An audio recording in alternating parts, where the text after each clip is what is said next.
Mga ka-Republic, nakabalik na nga sa PBA si Mikey Williams after of almost 3 years ng pakikipagmatigasan sa dati niyang team. Pero teka, bakit parang kinalawang yata?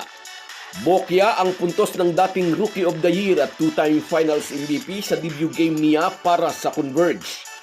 Sa kabila nito na itaog pa rin ng Fiber Xers ang Macau Black Knights sa likod ng Heroics ni Alec Stockton. Sa kabilang banda, matinding dagok naman ang inabot ng Titan Ultra sa kamay ng Terra Firma. Binugbog ng jeep sa rebounding ang Giant Tricers na hindi siguro mangyayari kung nasa lineup nila si Greg Slaughter.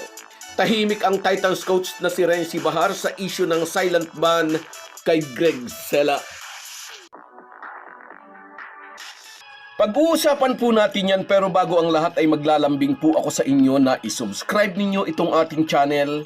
At kung di masyadong makakaabala ay i-like at paki-share na rin ninyo.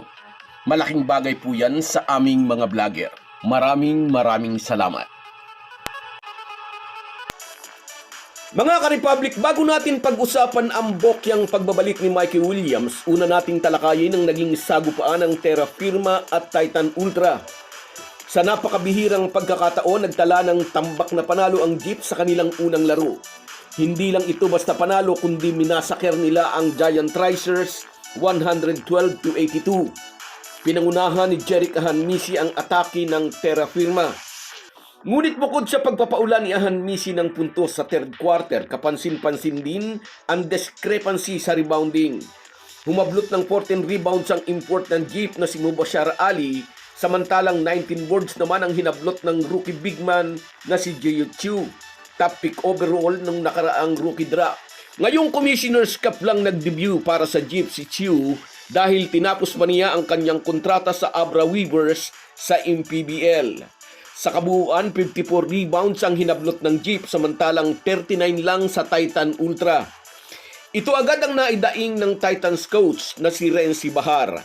Sa rebounding pa lang daw ay bugbog na agad sila, na hindi siguro mangyayari kung nagtagumpay silang maisama sa lineup ang 7-footer na si Greg Slaughter. Kung nasa kanila ang Cebuano Giant, may makakatuwang sana ang kanilang import na si Michael Gilmore na humablot ng 13 boards. Bakit nga ba wala sa lineup nila si Greg Sela? Maingat at matipid ang sagot ni Renzi Bahar sa tulong tungkol kay Slaughter. Wala raw siyang masabi. Within the management unit, sabi niya. Ito po ang sinasabi natin. Sa pagtanggi ng mga godfathers ng PBA na payagang maglaro si Slaughter, ang mga fans ang napagkakaita nila ng mas maganda sanang kompetisyon sa PBA. Samantala, balik PBA na nga si Mikey Williams matapos ang halos 3 taon. Kung si Greg Slaughter ay ilang buwang nagsisikap na makabalik sa liga ngunit hinaharang ng makapangyarihang entidad sa PBA, si Mikey Williams ay matagal na niligawan ng mga team manager at coaches na bumalik at ipagpatuloy ang naudlot na karir sa PBA. At kagabi sa laro ng Converge kontra sa guest team Macau Black Knights, opisyal na ngang nagbalik ang former Rookie of the Year, 2-time PBA champions at 2-time Finals MVP. Marami nag-abang sa pagbabalik na ito ng former TNT star. Gusto nilang makita, taglay pa rin kaya ni Mikey Williams ang pamatay na tirang nagbigay ng 2 championship sa dati niyang team. Malaki ang tiwala sa kanya ng Converge team management. Sumugal ang mga ito na ipagpalit si Jordan Heading papuntang Tok and Tex kapalit ng nasa US pa at di pa nagpapakitang si Williams. At kalaunan nga napabalik nila sa Pilipinas at napapirma nila ito sa 1 taong kontrata. Kagabi, nag-debut si Williams sa Converge laban sa Black Knights. Ngunit sa 4th quarter na lang ito na ipasok ni Coach Delta Pineda. May munting problema di umano sa LOC or Letter of Clearance mula sa FIBA. Ang Letter of Clearance mula sa International Sports Body ay katunayan na walang ibang kontrata o pananagutan sa ibang team o liga ang isang manlalaro. Last minute ay naayos din naman kaya nagamit din ni Coach Delta si Mikey sa 4th quarter. Bagamat may 3 assist, nabigo si Mikey Williams na maka-score sa kanyang debut games para sa bago niyang kupunan. Sa kabila nito, nakapagtala pa rin ng panalo ang Fiber Xers laban sa Macau Black Knights sa likod ng magandang laro ni Alec Stockton na nagtala ng 18 points at 6 na nakaw. Magandang simula ito ng conference para sa FEU product na kung inyong naaalala ay inulan ng bashing dahil ito raw ang naging dahilan kung bakit natalo ang Converge sa quarterfinals sa kamay ng Barangay Ginebra. Ang naaalala ng mga fans ay ang foul niya kay Jeremiah Gray habang tumitira ito ng isang harid 3-point shot sa dying seconds. Kaya nakahirit ng overtime ang Ginebra. Anyway, balik tayo sa laban ng Converge at Macau Black Knights kagabi. Kahit nabokya sa laro, masaya raw siyang nakabalik siya sa PBA, sabi ni Mikey Williams.